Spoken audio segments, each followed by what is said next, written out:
Good evening, everyone. We are up to Perek Kuf Tes, Psalm 109 in 3 minutes of Tehillim. Some explain this Perek to be talking about David HaMelech confronting his own personal enemies, and some explain, as we mentioned last time, there's a sort of a interchange and interplay between David and Klal Yisrael at the national level. It's representative of David HaMelech confronting towards the future, looking towards the future when the Jewish people confront their enemies. And there's many psukim here which really describe so accurately the feelings that often Klal Yisrael have when we receive the hate and the anti-Semitism that we sometimes receive. He says, Divrei sinah sivavuni, they encircle me with words of hate, v'ilachamuni chinam, and they attack me with no cause. Tachas ahavti, in my love, what do I get in response to that? Yistanuni, they come again with accusations. V'yasimu alai ra'a tachas tova, and they repay me, the good that I do, they repay me with evil, v'sina tachas ahavti, and hatred instead of my love. And Rashi says that this is actually a reference to what we do on Sukkot, where we bring the 70 bulls, we bring the 70 parim for the 70 nations, and they come against us and harm us.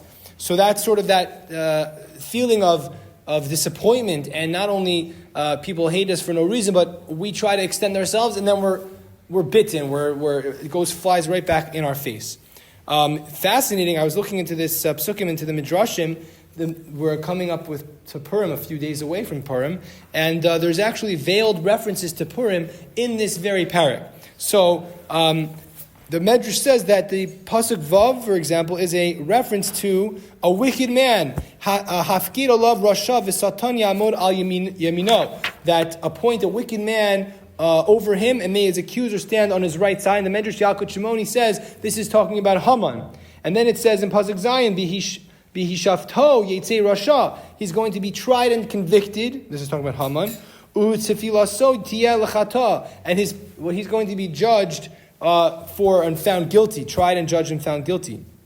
Yu yamav ma'atim pikudaso yikach acher. His days are going to be few. He's going to have people take his position. Yu vanav yisomim. His children will be orphans. V'ishto almana. And his wife will be a widow. Again, referencing the children of Haman. Apparently 10 of them, we know 10 were hung, but apparently there were other 10, according to the Gemara in Megillah, that remained orphaned.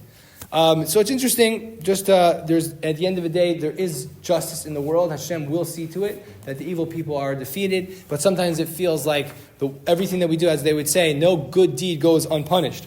I want to just finish with the last pasuk, which is a beautiful insight from the Medrash. The last pasuk in the Perek is, Ki yamo limin evyon, when a poor person stands, he stands by his right side, which the Mefarshim explained to be Hashem, lo shia mishiftei nafsho, to save him from those who would condemn him. And the Medrash explains that when a poor person comes to your door, HaKadosh Baruch Hu is by his right side. In other words, Hashem is right there. And you should, like Pelio, it says you should stand up for him, because Hashem is really looking out for him. He's right there, and you're in the presence of HaKadosh Baruch Hu. Some people say, are you an observant Jew? Are you not observant Jew? I don't think it's important to be observant. It's important to remember that Hashem is always observing us.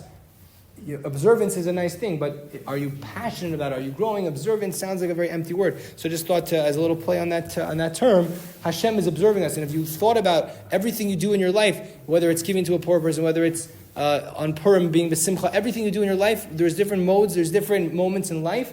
To think about HaKadosh Baruch Hu being right there, it puts it into perspective.